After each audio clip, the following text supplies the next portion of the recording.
and welcome to So Very Wrong About Games, a board gaming podcast about board games. With me is the man of the hour, the sparker of great controversy, the quarter of outrage, Michael Walker. How you doing, Walker? Oh, you're talking to me? Yeah, I'm talking good. about you, yeah. I'm Mark McNeil. I have a question for you, Walker. We have sparked a discussion about the proper pronunciation of croca. I can't finish it. Well, I don't know. So I actually conducted a very brief survey of Canadian English speakers in my vicinity, and it turns out that the people that I spoke to agree with you that the L is largely silent, and that the way that one says the game is crocano. Did I get it right? Yes. Am I mangling the L? No, I would say this is important to emphasize because my accent is Anglo-Irish Montrealer. That's my dialect of English. That's the one that I've got. Whereas Walker has Southern Ontario dialect, and a beautiful one it is. But we received feedback from a listener who asserted that in their neck of the woods, and a number of people who have been playing the game, let's just call it the game for now, for many generations, pronounce it crokinole, and directed most of their ire at me, which seemed inappropriate. You have a gift, Walker. You have a gift of saying something, and then I get blamed for it. This happens every time. I don't know what it is. It's because you didn't correct me. That's the problem. You allowed it to happen. You sat there and remained silent. Okay. I picture a great meme now. It'll be croca no. Croca no. That's good thinking, Walker. It's all there. Anyway, so those are the two pronunciations that have been revealed to us. And once again, it's time to emphasize that we are descriptivists here at So Very Wrong About Games. We do not believe in linguistic prescriptivism because we recognize that there are many different dialects, many different ways to pronounce things, and we let 1,000 flowers bloom, which is for what it's worth, also the academic linguist perspective. People have this idea that people go into linguistics so as to correct people all day long. No. The way a linguist reacts to a novel pronunciation is, ooh, say that again. Not, how dare you. Anyway, suffice to say, it is a Canadian national treasure, and as Canada is a country with many different dialects and 2 official languages, it is natural that there would be many. I wonder how French Canadians pronounce it. Probably not at all, but I've never heard it said in French, and I'm curious about how Franco-Ontarians would say it, Franco-Albertans, stupid Quebecois. Game. Anyway, suffice to say, there should be a heritage minute about crokinole. Yes. Did I just say crokinole? Now I'm clearly just one confused. of those classic old, jittery.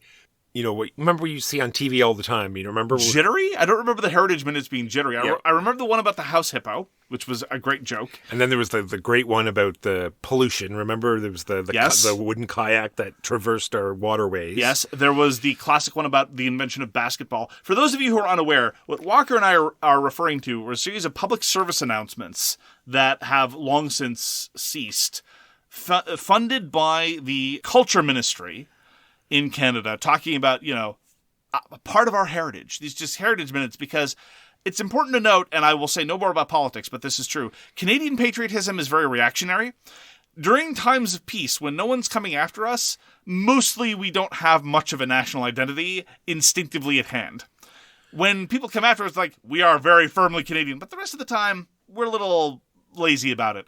And so the government felt that we needed a bit of a nudge. America have great ones too. It was called the School of Rock or something. Remember they had the I'm Just a Bill, and they had a great that was about civics. That was about the details of how their government works rather than an attempt to go rah-rah the U.S., which they do in other ways. True, but just sort of little blurbs that they'd play during Saturday morning cartoons to attempt to educate. That was Schoolhouse Rock. Yeah, I believe Schoolhouse Rock was anyway, it's a whole thing. Yeah. So we're going to talk about board games this week. We're going to talk about the games we played last week. We're going to talk about the news and why it doesn't matter. And then we're going to talk about our feature game. Our feature game, as selected by our commissioners, overlords, and apotheoses of swag, is Rise and Fall by Christophe Boelinger. Walker, what'd you play last week? Mark, you and I got to play Street Masters. You played it 2 weeks ago as well. This is designed by Adam Sadler and Bradley Sadler and put out by Blacklisted Games. Oops, sorry. I see what you did there, Walker. Now, additional design work for these versions were done by Scott McFall and Mitch Schroeder.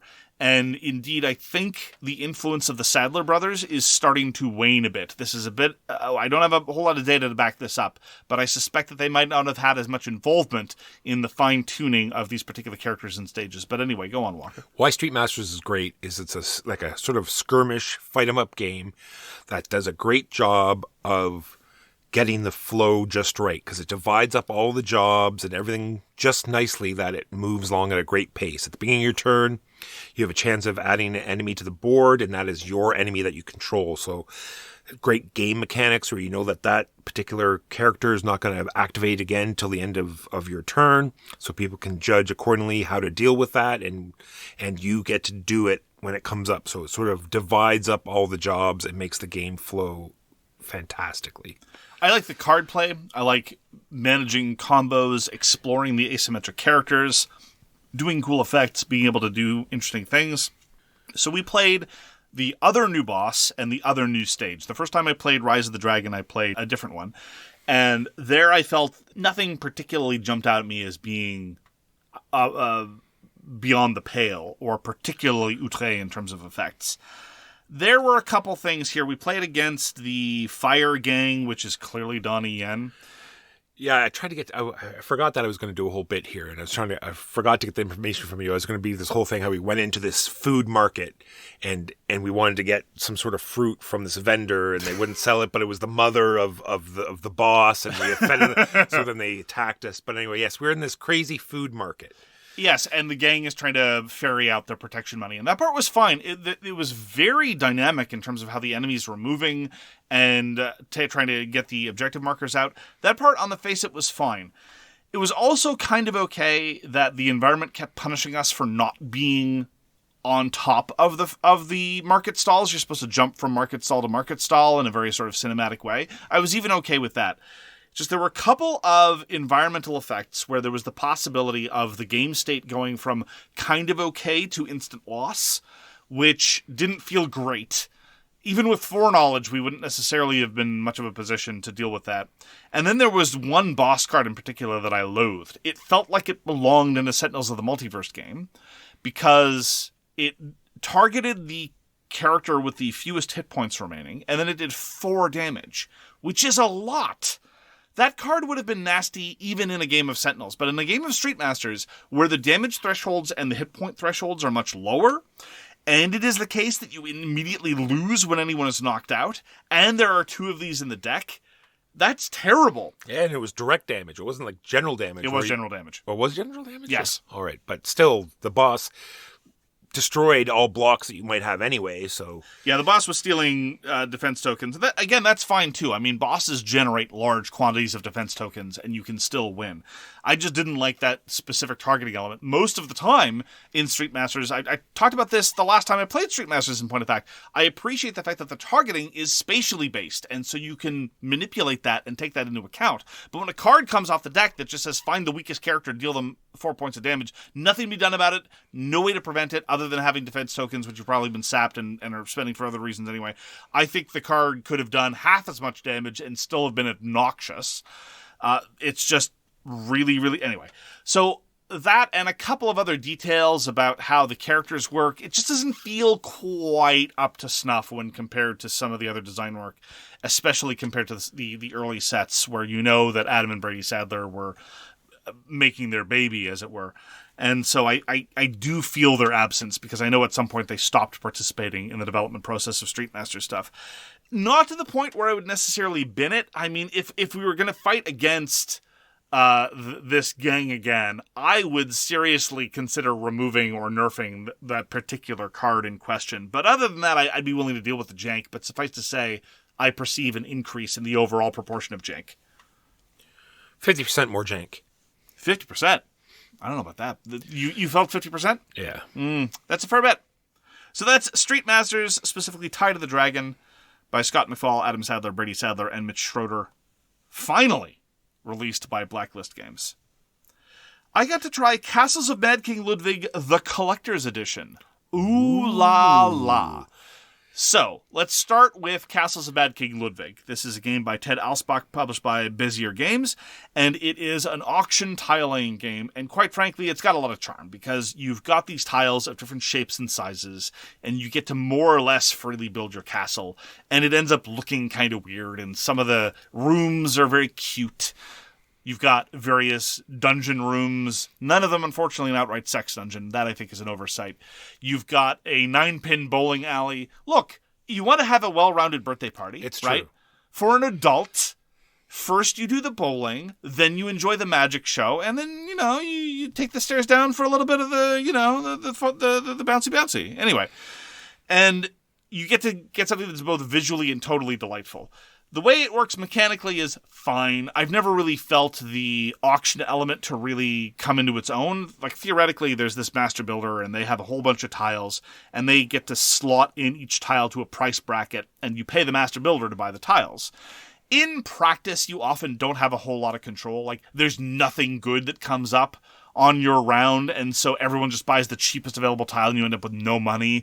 And then next turn, there are 2 or 3 obviously amazing tiles. The master builder could easily slot them into the highest price and make out with a tremendous quantity of money based on who happened to have cash at that time. Or all the tiles are great, and again, you still get no money. Anyway, in practice, I don't think it leads to a whole lot of particularly interesting economic developments, but it's fine. And it's a way to get the tiles into the system, and the tiles are fun. Now, let's talk about the collector's edition. Much ado about nothing. So there's a whole bunch of plastic, which triggers off of these new rooms. The plastic serves to obscure the necessary information on the tiles, so no thank you. They look okay, and I'm seldom one to turn down plastic minis, but when they literally cover up all the things you need to know about the tile, no thanks. So take a huge pass on that. There are trays that organize the various tiles, which strike me as very useful, having owned a first edition copy of Castles of Mad King Ludwig, but at what cost? And then finally, there's the new artwork. One of the reasons why the collector's edition came to be is because people saw the Polish edition, which was the first to do this, and instead of the rooms having the cute little title and the icons attached with whatever they do in terms of scoring and the room type, etc., the Polish edition added actual artwork to the tiles. So instead of just mostly being a solid color background with information, there would be drawings of the actual room. And people lost their minds over it. It was very pretty. And there was a whole bunch of talk about importing copies, and then the published edition was reprinted in a different European country. And that was, I think, one of the motivating factors behind bringing out the collector's edition. It has the new art. The new art, it's fine. It's charming. It's nice. It doesn't really obscure much. The weird thing is, though, and this is a usability gripe, is that it's a little bit difficult to see where the passages are. Every room has a certain number of exits and entrances. And frankly, they're a little too dark in the new edition, and that has nothing to do with the artwork in the center of the tile. So I don't know how that came to be. It's an odd feature. It's just a couple of us had difficulty initially parsing, certainly when it was halfway across the table, when it was at the open market, seeing how many entrances and exits individual tiles had. Overall, I think Castles of Mad King Ludwig is a fine game. I'll happily play it if it's in front of my face. I think the collector's edition is unnecessary, and quite frankly, a large box where a medium-sized box or even a small box would do just fine. And although I appreciate the fact that genuine enthusiasts were able to throw large quantities of money at a game they enjoy, this is not the kind of thing that strikes me that it benefits in particular from a collector's edition. So that was Castles of Mad King Ludwig Collector's Edition by Ted Alspach, published by Bézier Games in 2022 after successful crowdfunding. Mark, you and I got to play a game called Cat Blues, The Big Gig. It's called The Big Gig, probably to differentiate from its first edition. Which were both designed by Reiner Knizia. This was a review copy that we got from Bitewing Games, and it's been very divisive in our group. It has. Mark and I seem to enjoy it. Many people seem not to enjoy it. It does a lot of things differently than it does in other games. There's a little bit of hang-ups about, because you're playing with, it's hard to explain even when there are jokers in the deck. And if you use the jokers to help you in the game to be other cards, then you amass them in front of you. If you play the jokers to play the jokers themselves, then you can get rid of them. So let's back up a second. So the fundamental flow of the game is that it is an auction game where you are using cards to win other cards. And the cards, the reason why you're trying to do this is to form sets of 4. Just so. Jokers can help you bid. Jokers can help you form sets. No matter what you do with a joker, it's a millstone around your neck. Whoever has played the most jokers at the end of the round loses 5 points. The only exception is if you form a set of jokers, in which case they just go. You don't score any points for it, but you don't have to worry about them threatening you anymore. Even ones left in your hand at the beginning of the round, also the end of the round are going to be thrown in front of you as well to add to the collection. Right. Now, this was originally published as Katzenjammer Blues. This is one of Knizia's small box card auction games in the same realm, roughly speaking, as Money, Circus Volcati, High Society, and stuff. And those also tend to be somewhat divisive. By and large, I enjoy them, although High Society is probably my least favorite among the bunch. And I hadn't played Katzenjammer Blues in the original edition, and this Big Gig is certainly interesting. It keeps the same theme. It was always about cats playing jazz music. Sure. And this one has, the deluxe version has very nice metal tokens that are entirely unnecessary because you don't really manipulate them much. And they're just point tokens or an endgame victory point bonus, which doesn't even need to be a token at all. And yet somehow you get 4 in case there's some bizarre tie. Anyway, setting all that aside, I found wrapping my head around the using cards to win cards, and you need to form sets, but the sets are really good at winning other cards, dovetailing with the scoring condition to be fascinatingly brain-bendy. I don't think that the game lasts long enough, nor does it do much to mitigate the distribution of cards to offset the fact that it seems very luck-driven in terms of what comes up and when. So, just one example among this. It is in your interest to form new sets, not sets you've formed before. So if you've already made a set of 3s, you're incentivized to go make sets of other things. Now, the good news is, if you have 3s, you can just use them in bidding, broadly speaking. That's in your interest. But, by the same token, you always want to form sets of 5s rather than sets of 1s, because sets of 5s give you 5 points, and a set of 1 give you 1. And there's not a whole lot you can do if the game reliably is feeding you the wrong cards, and you don't fall into sets. You only play 3 rounds. If this were a trick-taking game, I would say 3 rounds is not enough to mitigate the luck of the draw. I kind of got that sense in Cat Blues the Big Gig as well.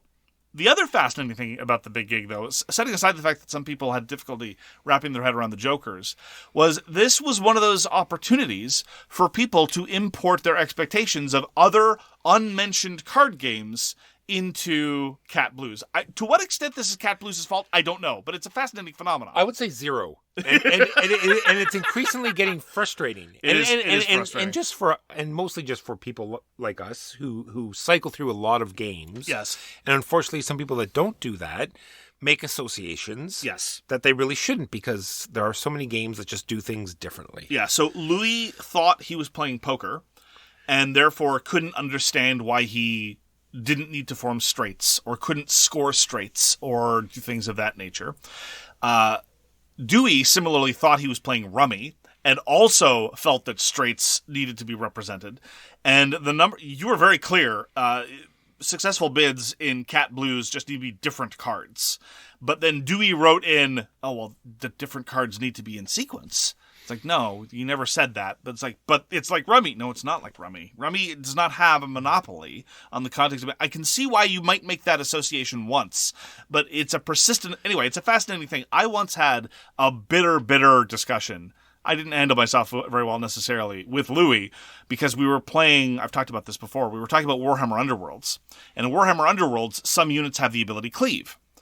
Cleave in Warhammer Underworlds means something very specific. And Louis kept asserting, even when I showed him the passage in the rules, that Cleave meant you get to attack 2 adjacent targets. That's obviously what Cleave means. That's always what Cleave means. And any game that uses Cleave in any other way is obviously wrong, and therefore he should get to attack 2 adjacent targets with his unit with Cleave. To which my response was, I respect your intuition, but there are these rules, you see.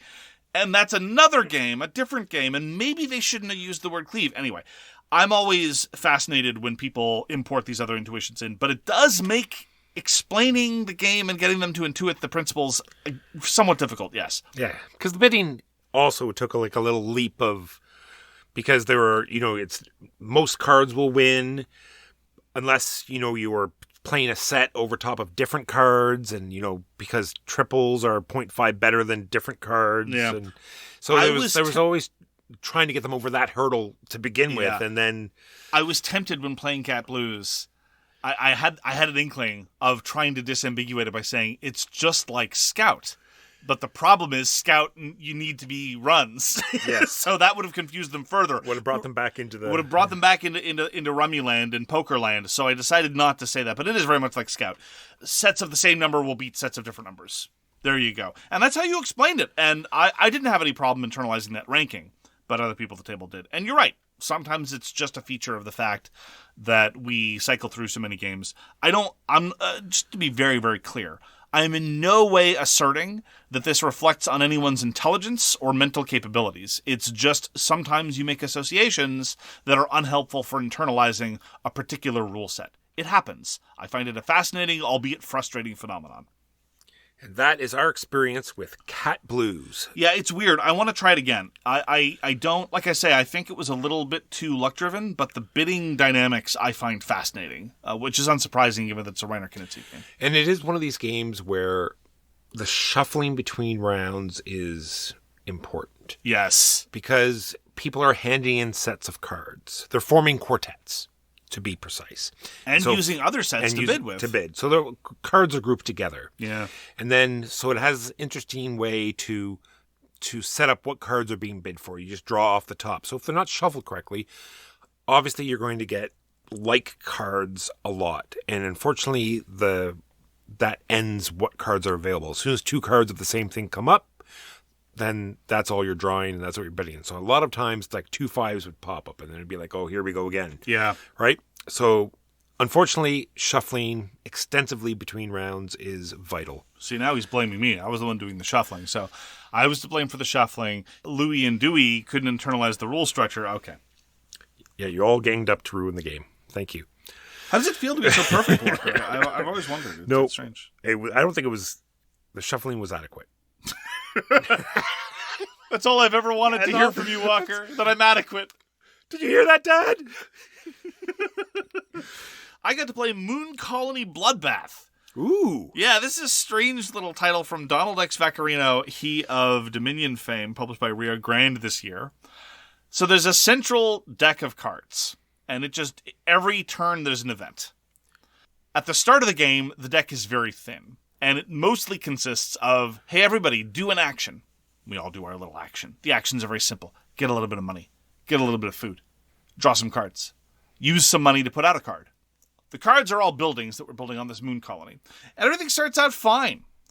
We've got enough food to harvest, to pay for all our buildings. We've got a whole bunch of moon colonists. Everything's great.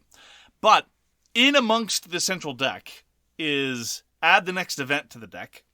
And then there's also add a robot to the deck. Now, I don't know who founded this moon colony, but I certainly understand what prompted the bloodbath, and to a certain extent, it's the robots. So, for example, many of the robots are just lose a whole bunch of colonists. Sometimes there's a mitigation effect, sometimes there's an additional penalty involved, but the blood starts. It starts slowly, because again, at the start of the game, most of the deck is go do an action, so you're kind of building up a little bit of card combos from your tableau. It's basically a tableau builder with a little bit of resource management.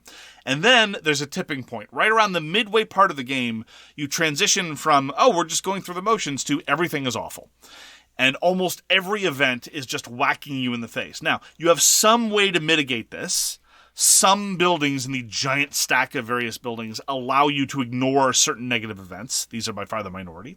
You can add in perks, which are special cards that only give you a bonus. So one of the cards that enters the deck early on might be, hey, Walker, get a little bit of money. And so every time the deck gets shuffled, you get to cycle through that benefit again. But mostly it's bad, and mostly you start dying. And the game ends when someone has lost all of their colonists, and then whoever has the most colonists wins. When it was explained to us, this was explained to us by Asimi, he asserted that the game would be relatively short.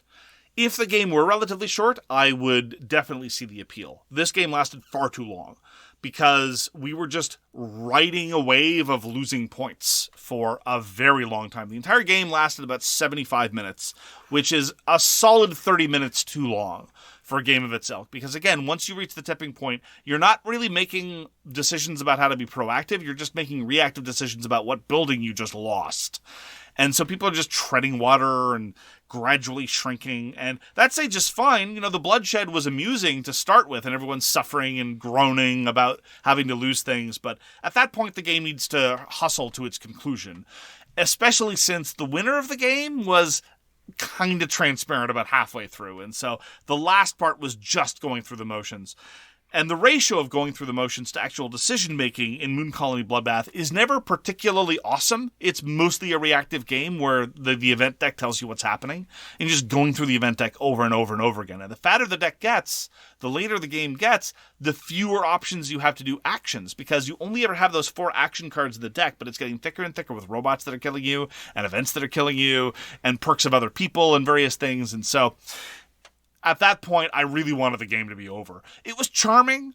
The components are very strange. They look very prototypey. There's a lot about the aesthetic and the font choices and the graphic layout that really looks like a lot of prototypes I've played. But nonetheless, the atmosphere is vaguely kind of 50s sci-fi B-movie coupled with terror from malfunctioning robots. So if all that can be reliably determined in, as I say, about 45 minutes, 30 to 45 minutes, that I think would be a great medium box filler game. As it was 75 minutes, and the charm started to wear out hard. I'd be willing to try it again just to see how aberrant our experience was. Maybe we were very lucky/unlucky in terms of how it shook out. But Asimi swears up and down that this is by far the longest session he's ever had of Moon Colony Bloodbath. And I hope he's right. How many players did you play with? We played with the maximum player count, but that doesn't really matter. That increases the likelihood that someone might get knocked out earlier, because it's all simultaneous play. We're just pulling off the top of an event deck. There's no ability to cooperate or to gain mutually beneficial actions off of somebody else. It just means that the pool of victims is larger, and therefore the lowest common denominator might theoretically be lower. I would say it scales pretty well, all told. I'm not willing to blame the player count on the game length, but I wonder if this is the game that Warm Boy told me about. He said that there was an interesting sort of deck builder where everyone is building the same deck to use for the game. I wonder if this is it.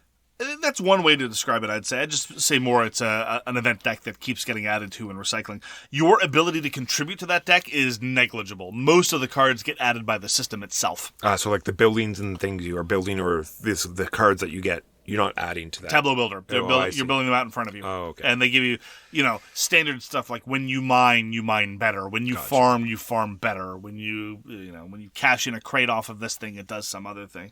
And again, the victor was pretty well determined because somebody stumbled onto a building that said whenever you farm, you get to cash in a resource off this building and get more colonists. Well, colonists are victory points, so while everyone else is dying, you're actually making some progress against your casualty count. It was pretty straightforward at that point, but the game had to continue. So as I said, try it again, but if it lasted longer than 30-45 minutes on second play, that would probably be it for Moon Colony Bloodbath. It's cute and it's charming, but that only gets you so far. Has a great name. It does. Speaking of a great name, we got to play Albedo again. This is designed by Kai Herbertz and published by Herbertz Entertainment UG. Nepotism again. You get the Herbertz company. Kai Herbertz shows up for a job, and they're like, Herbertz, that's a great name. I'm sure that's how it happened. Well, with our discussion about how people import other games into rules explanations, we also had a discussion about when you say things like, this game is just like X. Yes. And sometimes people import the entire game, and now you've just reskinned the game, and they're confused as to why it's not exactly like the game you said. Which is why I try to avoid comparisons broadly, and I certainly try, I'm not saying I'm always successful, I certainly try to avoid just like, which really sets up a high level of comparison. So when I told them Albedo is, I would compare it to Core World. You said just like. I did say just like. You didn't say I would compare it to. You said it was just like Core I need Worlds. to watch when I say things like that. I mean, it gives me the same feel because you're building your deck, and your deck consists of cards that give you ground power and air power, and I know you're using them for different things, but you're also conquering planets, and so it's just sort of once again, Walker runs his mouth, and I get in trouble. What else is new? It gives you the same sort of feel, but why Albedo is different is that the air power is solely used for winning initiative on these bids that you're making. It has this very interesting, you're going to be playing 6 cards to these planets that are put out. And so you're looking at the planets, seeing what actions that you can do with them. You can conquer them. You can get more cards with them. You can thin your deck. You can garrison cards to cull your deck a little bit. And so you're deciding, because only one person can do the top action, only one person can do the bottom action, and only one person can conquer the planet, but everyone can do these middle actions that are a little less powerful. So you need your air power to win initiative, and then you need ground power because all of those actions on the card also cost ground power.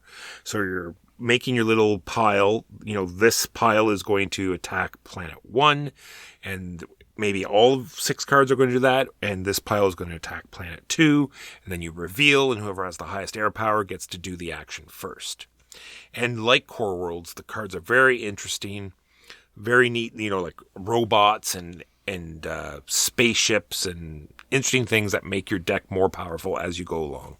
I mean, I would definitely say that the Core Worlds cards, or indeed the cards in almost any deck builder, are vastly more interesting than the cards in Albedo. Albedo, there's only one special power that exists, period. It's in the Mind Layer. That's it. The rest is just combination of numbers. I like the art. The art's fine. I like spaceships. I'm pro-spaceship. I'm also pro-robot, broadly speaking, except in Moon Colony Bloodbath. There I'm anti-robot. So it is absolutely the case, though, that the utility of some cards really does bootstrap your deck considerably. So in Albedo, a cruiser that could be 5 air power or 3 air power and 2 ground power, that's huge, even though you're just tinkering around the numbers. So there's a reason why Albedo remains my favorite blind bidding game, because in most blind bidding games, if you're one off, you're just toast. And you just get to go home disappointed, possibly having spent your entire bid, or even if you don't get to spend your entire bid.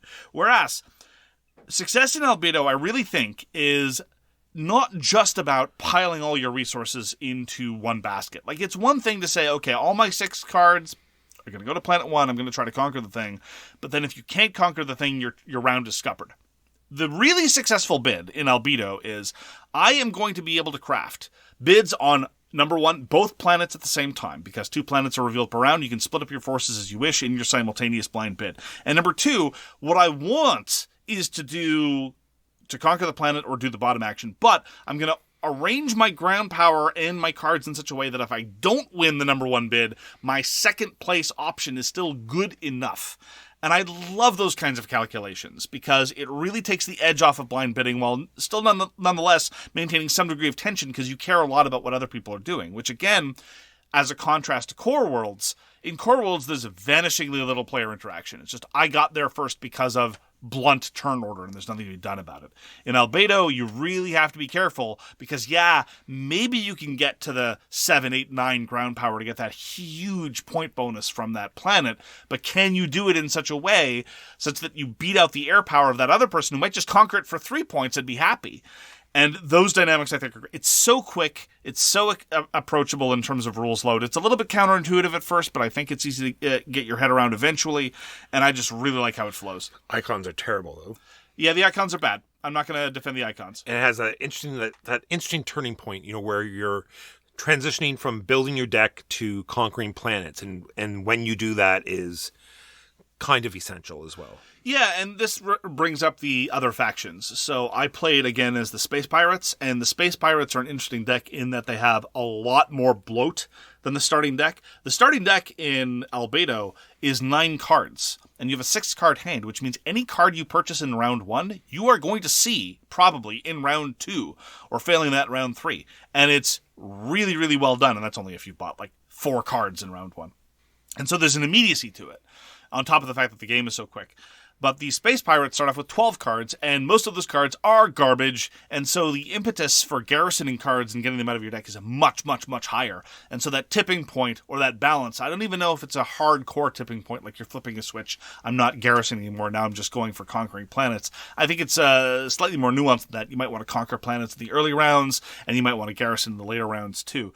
Pirates, on the other hand, the pressure on them to cull is so huge, and they need to ramp up real quick. That's an interesting challenge. You played as the Yggdrasil. Yeah, the tree people, and they start with 17 cards, and they start with those 17 cards all in their hand. And so for the first 3 rounds, you're just deciding, how to divide up all of these cards into 3 different rounds of play.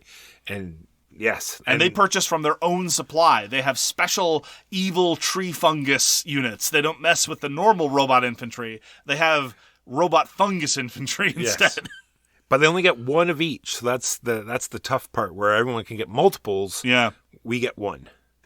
I have played with Yggdrasil the least of all the Albedo factions. What was your impression of them? I thought it was very interesting. It took like a second to get your head around, because they have a lot of cards that boost their power, but only 1 card triggers that. So you need the bomber to make the missiles do what the missiles do, and you need the launcher to do what the torpedoes do. Yeah. So, and then deciding when to use that combo, and hopefully it comes up. It's like, oh, I have the bomber, but I have no torpedoes in my hand, so now that's completely pointless.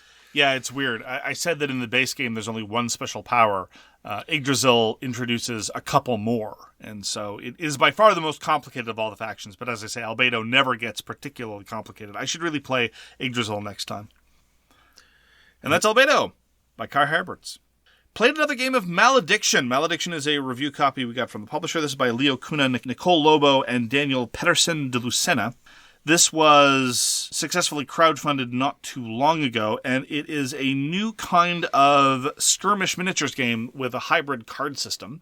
The interesting thing about the distribution is that it comes with a full set of standees, but also gives you access to STL files of all the available units. So you can print out what you want, which may be 0. You can just print out your boss, which is probably what I'm going to do with anyone that is willing to assist me. Or you can print out everything if you want to have them all.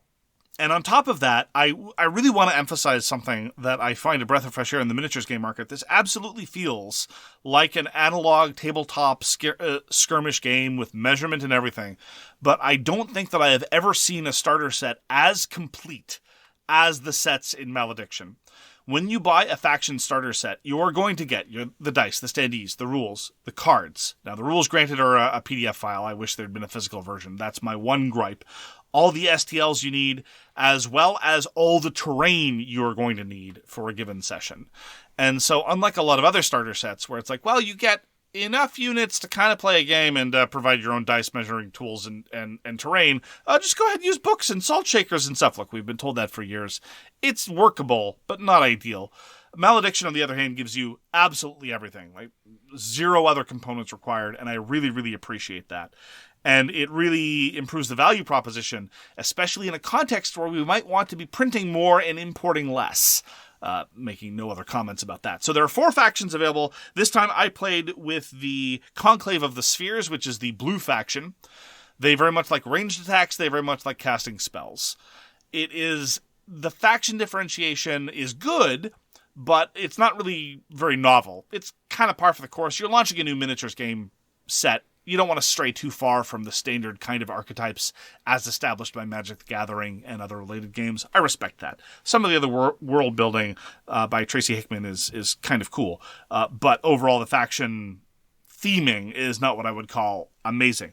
The gameplay, though, continues to impress. I am very, very fond of what it does with maneuver, because if you're going to do analog standees or miniatures in a game like this, there had better be payoffs in maneuver, otherwise resorted to an abstracted grid, something along the lines of Titan's Tactics or Claustrophobia or something like that.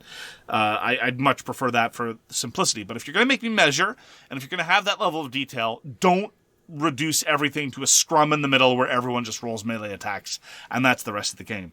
You find that you're going to create bottlenecks to the terrain, bottlenecks with your own units to prevent people from trying to get where they are. You're going to try to base units with special abilities that are not very good at combat.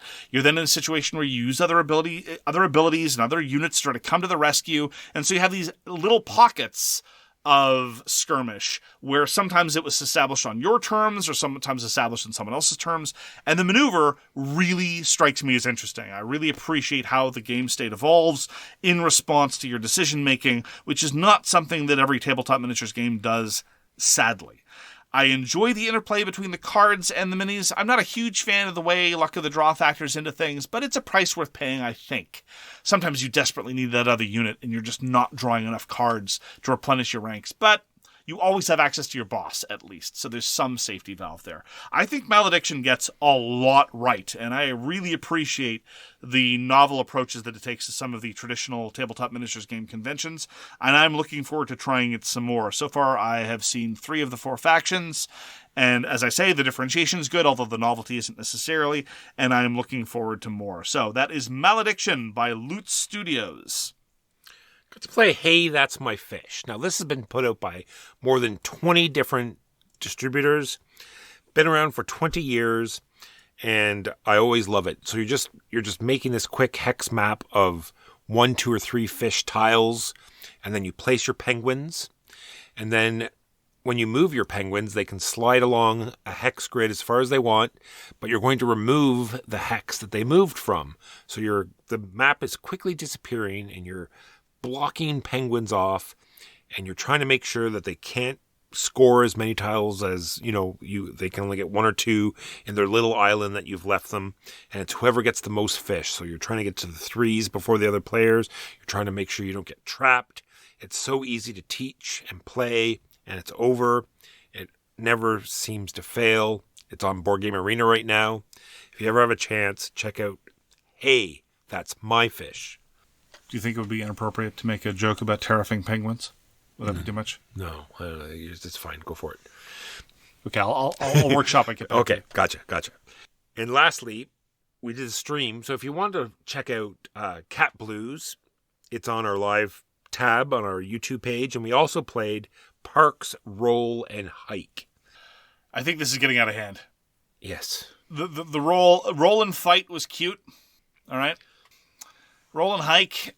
I don't know. That's going a little far afield. So the game's very charming. Far afield. Yeah. Very charming. This is designed by Henry Audubon, the same designer as Parks, and also Maddox Schuler. This is published by Keymaster Games, and it's very charming because you get this little sort of guide manual, and that's your sheets. So you turn to a new page that hasn't been used yet, and you have this little map that's going to tell you sort of what is going to, score or activate this round. So you're incentivized to make sure you fill in a tree page or a mountain page because you're going to get a free combo on that this turn because that's where you're going to hike to at the end of this round. You're rolling the 5 dice. You're taking turns drafting them. There's a special orange die that will end the round if someone drafts it, but it will cost them sunlight. It does have an interesting mechanic. You can steal the sun? You can steal the sun. Okay. So we're all Fenrir, is what I'm hearing. Just so. Okay, I want to play this game now. All right. So the interesting part is that you can choose which park you're going to play in at the beginning of the game, and that's going to introduce some special sort of mechanisms that you're going to use during the thing. We played in Death Valley, which meant no water. No water for anyone. Sure. The only way to get water is to use that orange die to get water or other things. So there's animals on the dice, there's trees and mountains and sun and water. In the blasted landscape, we resorted to stealing the sun for precious water. This is getting some serious dystopian science fiction vibes getting on here. I wish it did. I really do. Because it really didn't bring much. I didn't enjoy it. I would never choose to play Parks, Roll, and Hike again. It didn't do anything overly atrocious. It just did more of the same. Yeah. It's like I picked that die and someone else picked this die. So, they got... In our particular game, I only got to choose the first die once because if someone chooses the orange die, that means they're going to be the start player. Right. And the person to my right refused to spend any sunlight to buy that orange die. Yep. So I never got the full choice. So my combos never got started. And the person sitting next to the one always taking the orange die gets to be second all the time for free. Just so. Yeah. So that was Parks, Roll, and Hike. Very charming, great production. If you very much enjoy Roll and Rights, it'll just be more of the same. But I'm sure you'll enjoy it. Check it out. Those are the games we played this week, and now a brief break while we pay some bills. And we're back. And now on to the news and why it doesn't matter. Tariffs. Yes. Changing our industry, making games much more expensive. Yes. So my part would be just be prepared for higher prices. Also be prepared for Kickstarter campaigns to come hat in hand telling you you're not getting anything and or we need more money. They've already started. I've already got the typical email from Corpus of Discovery, a Kickstarter thing. It's like, hey, we've made this extra PDF maps that you can use for a mere $5 extra for all of the US people. And I said, you know what? No problem. Here's $5. I think it went from, there was $2,000 in import fees. Yep. That they were going to pay first, and now it's $22,000. That's different. In input, so that's more. That's more. 22,000 is more than 2,000. Than 2. That's more. That's more. So I was happy to give them some extra money for this extra cost to them. I am just going to repeat the takeaway, the important takeaway, I think, from what I talked about on Bloat, the recent episode on Bloat, which is a Patreon exclusive show. By the way, this show's a multiple of 5. We talk about having a Patreon. There's tons of bonus content, literally hundreds and hundreds of bonus episodes that you can check out there, ad-free episodes. And Bloat is a semi-regular thing that I do where I talk about related topics that are on my mind. People who tell you that they know exactly what's going to happen and or that this is simple, they're, I think, either deluding themselves or trying to sell you something. Bad faith. Sometimes bad faith. Sometimes in good faith. I've seen lots of people in good faith. I know it. I'll just tell you the following thing. We as Canadians have had to pay special import and levy taxes as well. Often it's not the actual fees associated with the tariff. Sometimes it's the processing fees, especially if you're getting something cheap, right? Many a Canadian knows the joy of getting a $10 package and having to pay the $1 in taxes plus the $25 processing fee for whoever. Anyway, it's going to be a mess, suffice to say, and I feel really bad for people who are going to suffer, and that's mostly everyone. So, tariffs. Better news, Zombie Princess. So, Too Many Princesses was a riff on Hearts, and now there's going to be a riff on Spades. I love Spades. I think Spades is a great traditional trick-taking game, and Zombie Princess is going to be the riff on Spades, published by Bézier Games, and it's going to be designed by Ted Alspach. And as I've said, I think Ted Alspach is a pretty good designer. He does some pretty cute stuff, and Too Many Princesses is a really cute game, and I'm looking forward to riffing on those central ideas, and trick-taking games are having definitely a bit of a moment. I can't say going zombie is my first choice. You know, zombie pirate is the obvious route and not necessarily my favorite version thematically, but whatever, we'll see. Zombie Princess. And that's the news, and why it doesn't matter. Now on to the feature game of the week, which is Rise and Fall. Rise and Fall was designed by Christophe Boelinger and published by Ludwig in 2024 after successful crowdfunding. Christophe Boelinger, I have a couple of hot takes. You want to hear my first hot take, Walker? Hit me. Christophe Boelinger is France's answer to Vlaada Chvátil, because he does weird things, and you never know what genre he's going to touch next. Now, I'm not necessarily going to say that his output has been of the same quality or the same impact as Vlaada Chvátil, but he's definitely one of those designers who's not afraid to try new things, and it's very difficult to pigeonhole him. He first burst onto the scene in 2004 with Dungeon Twister, which then had a bunch of expansions, many, many, many. There was Dungeon Twister 2 Prison in 2009, as well as, hot take the second, I think the best iteration of Dungeon Twister, 2013's Dungeon Twister the card game, which, if you have a couple of tracker meeples, I maintain is the best value for money and also the best variety set because, among other things, it took a grid map and reduced it to area movement. And I'm tired of counting out squares in grid maps. Larger areas, though, that is definitely still my speed. Anyway, he then published in 2010, Earth Reborn, Hot Take the Third, which I think which was a game about 10 years ahead of its time, because when it was published, it's got this iconographic system where every room works in a different way. Like, this is the missile control room. And it's got a whole bunch of icons telling you that if the power system is active in the current area, which you could probably disable in the generator room a couple rooms over, which may or may not be part of the scenario or the random scenario you've generated, you can launch a missile that will take off in 3 turns and give the bad guys 15 points, unless it's interrupted by some other room, like the hacking room a couple rooms over, or what have you. And so there's a lot of icons, but it's all a coherent language. And I really wish it had a little bit of room to grow, because all the characters were bespoke and had these really interesting sets of combinatoric abilities, but there weren't enough of them. And so every session felt a little bit too much like the one before it. But it had so many weird systems and ideas crawling out of... There have been rumors about Earth Reborn coming back, but so far there hasn't been any evidence of this coming. Anyway, as I say, I think it was about 10 years ahead of its time. He also is known for his weird 1v-all-ish, semi-cooperative-ish, kind of economic, maybe but not really game Archipelago, published in 2012, which I don't like, but is certainly interesting. No one can accuse Christophe Boelinger of not trying interesting and new things. Walker, why don't you give us an unhelpful summary about what one does in Rise and Fall?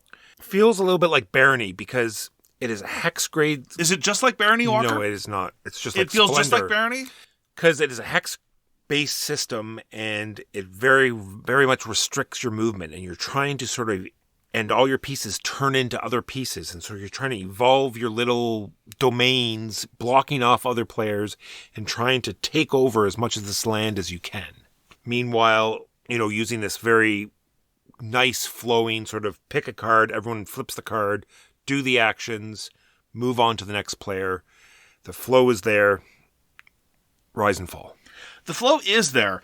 So the reason why it's called Rise and Fall is at various times someone might achieve a milestone or trophy, and that amounts to getting all of a certain type of piece out. So you get out all your cities, that's a trophy. You get out all your nomads, you better believe that's a trophy. That's a trophy. That's a trophy right there. Whenever anyone claims a trophy, what you have to do is take one of your cards, and every unit has its own kind of card, and retire it out of the game. And it's gone. Yeah. It's declined now.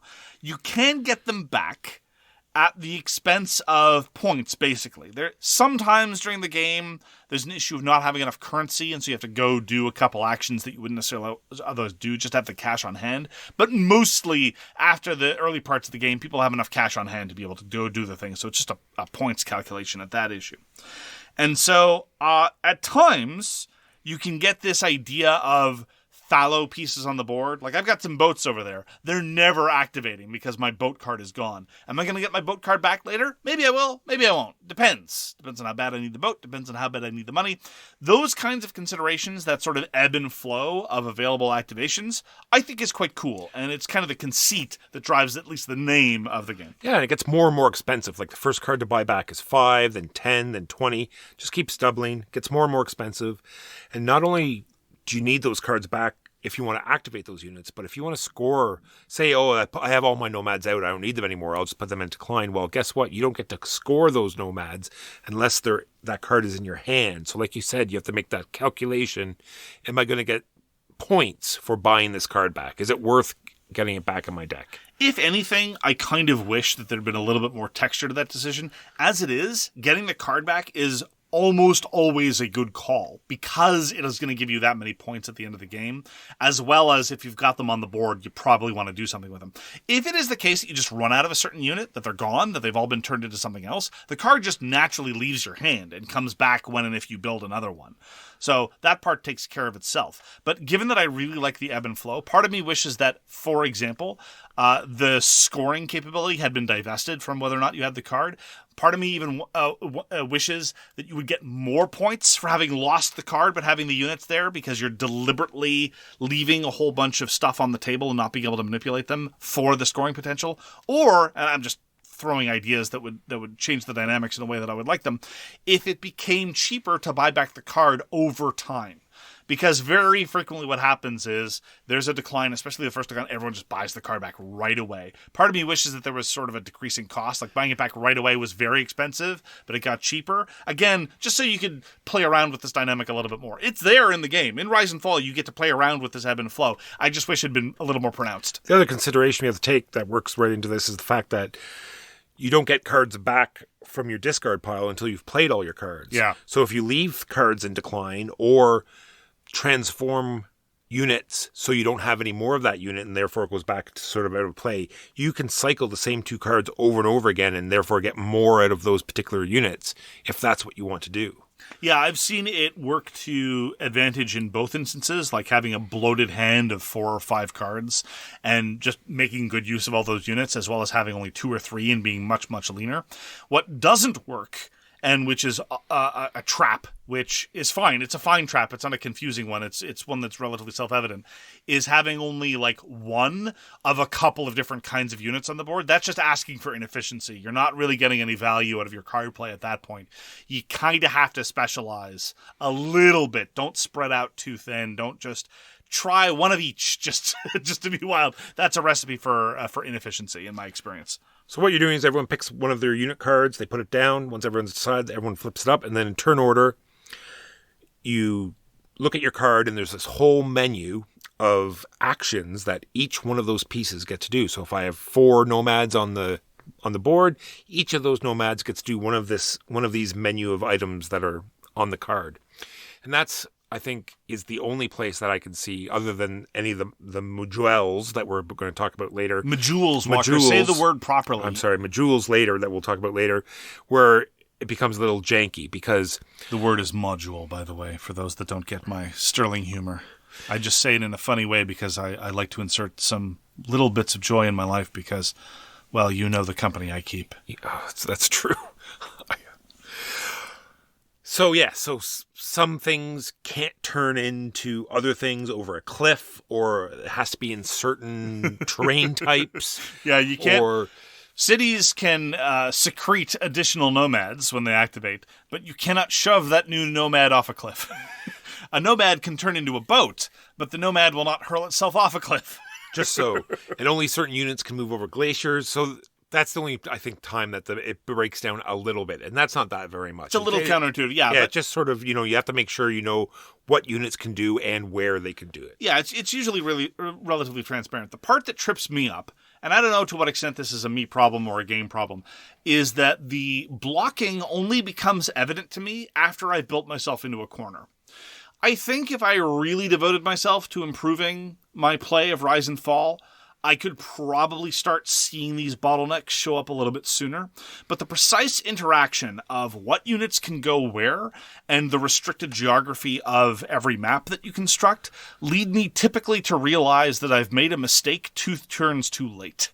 And I now am left in a position where I have to either fix my mess, which is usually doable, or just live in the suboptimal situation that I've built for myself. I'm not really in a position where, even in a game, like other abstracts or positional games, we're like, okay, well, I need to jockey to position, because if I don't go there, they can block me here. Normally, it's like, oh, I've been blocked. Well, I wish I'd realized that possibility a couple turns ago. The other thing I enjoy about Rise and Fall is I think there are different strategies that you can employ. People have talked about the big money. And so there's a unit you can bring onto the board that is called the Merchant. And if they're, beside certain units or buildings, they're going to bring you in a lot of money. And money is 2-to-1 for victory points. Every 2 money is a victory point. So you can just sort of, by using ships and or merchants, start attaining a bunch of money. That is a strategy. And I bring this up only because there is another unit you can bring onto the board, which is the Temple. And this will sort of protect you, I feel, from this sort of strategy in a way that you can put a temple around your cities, and therefore it will allow you to convert sort of movable units, just a way to say not buildings, into your units by paying some money. And so that's, I think, pretty well the only sort of quote unquote combat or interaction in a way that destroys people's pieces. Correct. I mean, there's a lot of interaction in the form of blocking, and there's a fair amount of competition at times for specific trophies, although at times people are going off and doing different directions, and that's absolutely true. And there's a lot of player interaction in the positive sense of taking advantage of someone else's infrastructure. I mean, the merchants that we're talking about, generally speaking, they're not really a threat. It's just they're profiting off of the cities that somebody else has already built. And so the person who built those cities might just get a little testy and decide that they would rather profit exclusively from their own cities and build the temple to make sure that people go and leave. But yeah, there's a sort of dynamic. Every unit has its use. Every unit has a kind of counter, either in terms of what it can't do on the map, and so it needs to be supplanted by some other unit or some other degree of assistance. And that it's a well thought out ecosystem of pieces and effects. Yeah. And so I liked how our last game sort of played out, where it was a 3-player game and 2 of the players were using big money, and therefore the third player just made the game end that much faster, so as to not allow them to keep hitting. Yeah, the impetus was on them to finish it. So they just went, they got 4 trophies, almost right away, and therefore the game ended, and they couldn't work that money engine as much as they could have. So on the topic of so-called big money, which is, a term used in a lot of different games for a lot of different contexts, I think it's worth noting that in Rise and Fall, and the last game I think as well was illustrative of this, if you pursue just big money, in my experience, it's not going to do terribly, terribly well. This is especially true in our last game. It has to be, I'm getting a lot of money and I'm doing other things. And I'm maybe got one trophy of the 4 that are going to end the game. Maybe I've got some other unit type that's off doing something. If you just keep hitting the money button at the exclusion of everything else, it could work, but it's a bit of a lift. So this has been mostly the base game of Rise and Fall. There are all sorts of things that you can do. So there is a cooperative mode, there's a solo mode, there's also a crowdfunded game from 2024 with a solo mode? Quick story there that I thought was funny this morning. It's like I'm looking through the rule book, doing a little bit of research, and I say, and there's this little blurb that says, except for the co-op mode. I'm like, co-op mode? Wait, I remember something about that. And sure enough, like off in the corner, I had shoved the stretch goal box that had the cooperative mode and the solo mode up there. It's like, oh yeah, there's this other thing. But things that we did play with, there are these guild cards. It's a 24 deck of different sort of player powers, and you sort of deal 3 to each player. They choose one, and they get this special ability, which can range from being trivial to being ridiculous. And some of them make other abilities less fun. It's just, I've never played with the guilds. Other people have. The reports are negative, and just hearing the list of effects made me utterly uninterested in trying them. Like one is the temple can convert units that are adjacent to it, which is very powerful and nasty. One of the guild cards increases that range by another hex size. So now it's 2 away from... Anyway. Locking off huge areas of the board. But if you're playing a 3-player game, right, and one of the players has the I can convert further, but the other player has the my units don't get converted power, well, congratulations. That's not really fun, is it? It's true. So those are the 24 guild cards. That's a separate module in its own right. Then we have what they call is the 23 Tales. And so this is a nice deck. They did the same thing in Clinic, right? They have a deck of modules, and you shuffle them up, and you choose. In this particular case for Rise and Fall, it's 1 per player. And they're just like little tiny things that like map features, like a Stonehenge or a bridge or a temple. And that could be creatures like leviathans or dragons that fly around and do things. That could be different buildings as well, cathedrals, any little tiny things that change up the game very slightly. Yes, so they can be small and inconsequential. They can be small and interesting, where you have to jockey for control over something and it really gives you a boost to your units. Or it can be mostly random and nonsense. So the volcano, and we example, had all 3 of those in our last game. We've experienced all 3, yeah, sometimes even in the same game. So the volcano, for example, triggers semi-randomly according to the whims of the start player, who can just kill a whole bunch of things that are next to the volcano. But at the very end of the game, whoever has the most units next to the volcano gets 30 points, which, by the way, is a lot. But whether or not you can have units survive next to the volcano is almost entirely due to weird timing elements that are out of your control and almost impossible to foresee. So yay? No yay. No yay. And we also had, what was it called? The Caravanserai? Caravanserai. So this meant that if you controlled it, which meant having the most units adjacent and or on it, you got to do double actions with your merchants.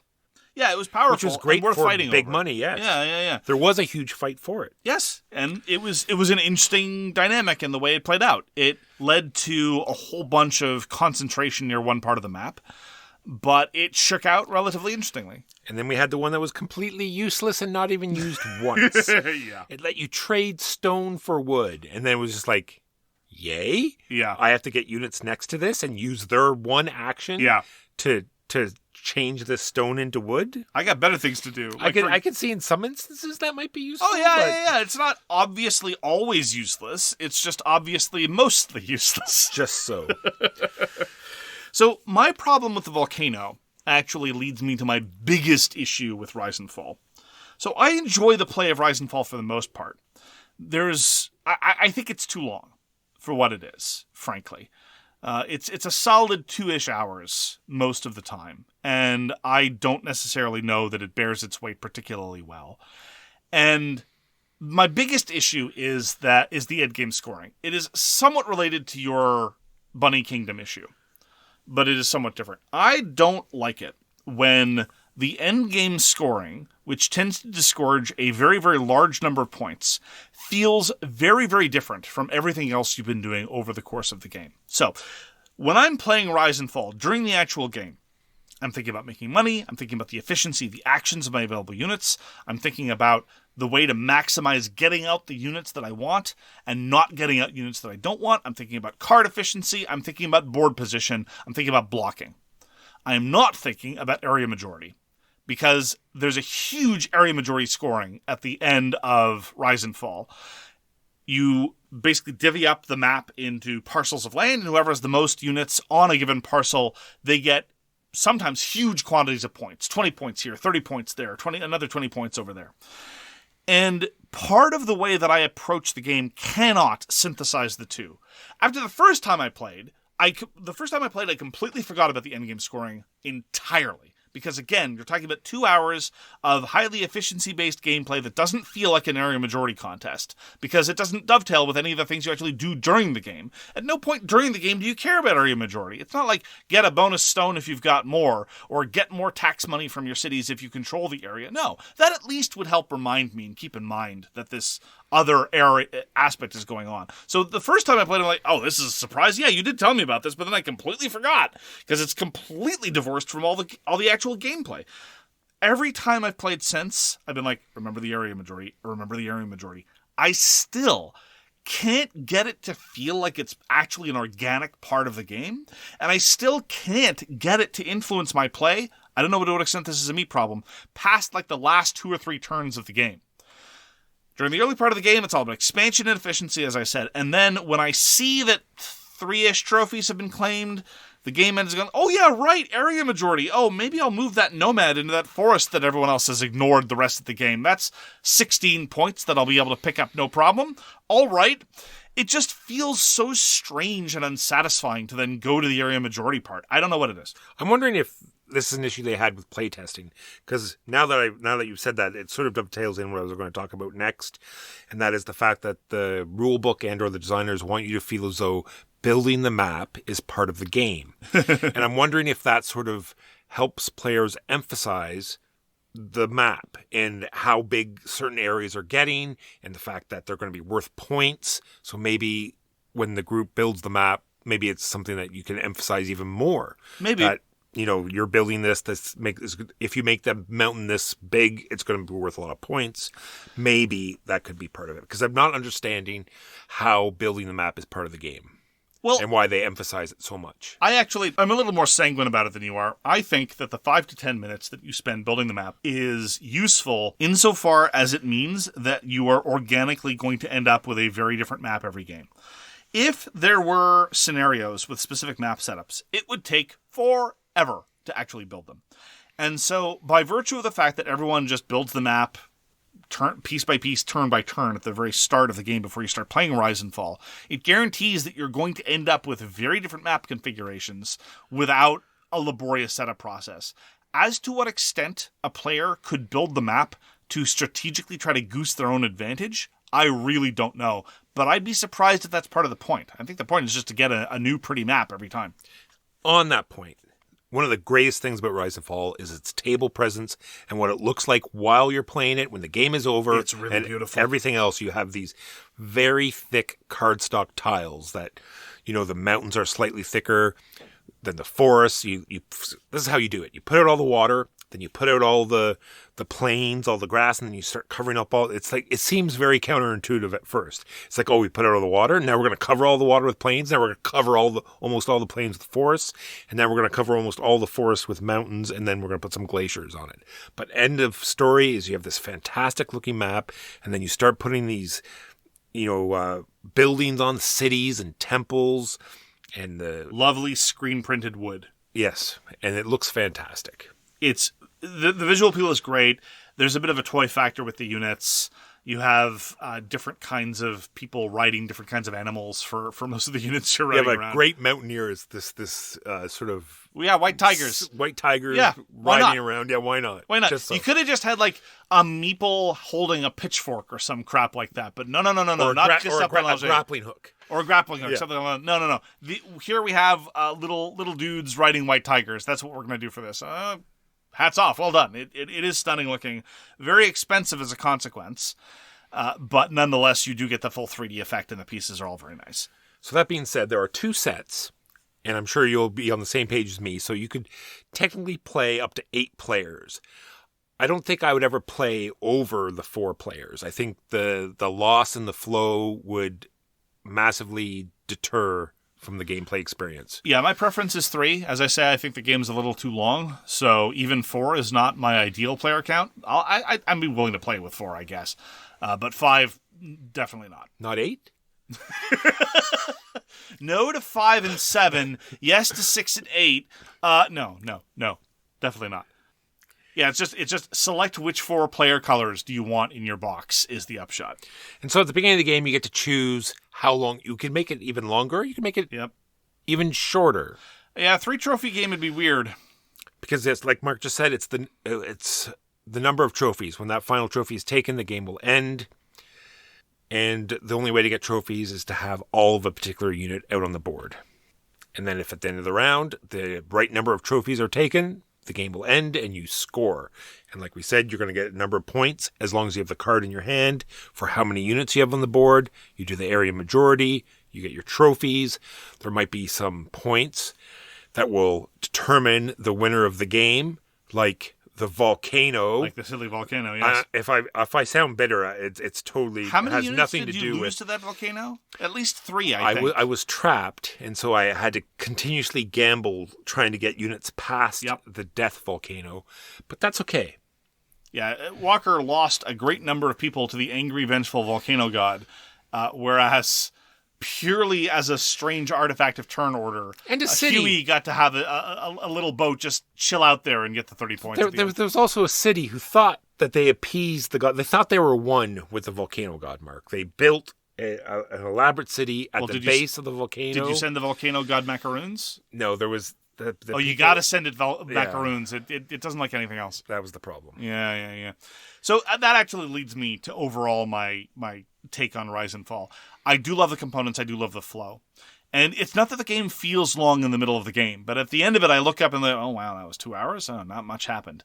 But that's, again, partially how successful the flow is at keeping you going along. I find the scoring discordant. I'm not able to internalize it. I find the blocking is well done, but not to my tastes. Remember, I'm not a huge fan of positional abstracts. If I were better at and more enthusiastic about positional abstracts, I'd probably appreciate the blocking more. And overall, I find that the gameplay experience, by virtue of the endgame scoring, doesn't cohere in a way that I would like it to. So Rise and Fall is okay, but at the end of the day, I don't think it bears its length particularly successfully when it comes to my tastes. I enjoy Rise and Fall. I will be keeping Rise and Fall, and I will attempt to choose it in the future. I foresee conflict in the near future. So that's Rise and Fall. Thank you so much for joining us for So Wrong About Games. That's going to do it for us this week. We appreciate your having spent the time with us. Please do practice self-care. It's an important obligation, now more than ever, and we hope to see you again soon. Peace! You've been listening to So Very Wrong About Games, a board gaming podcast about board games produced by Michael Walker and edited by Mark Bigney. You can find all our information at SoWrongGames.com. Special thanks to What Does It Eat for allowing us to use their most excellent song, FOS, as our intro. You can find them at WhatDoesItEat.com. We hope to see you again soon, and as always, try to be right, but remember you're so very wrong.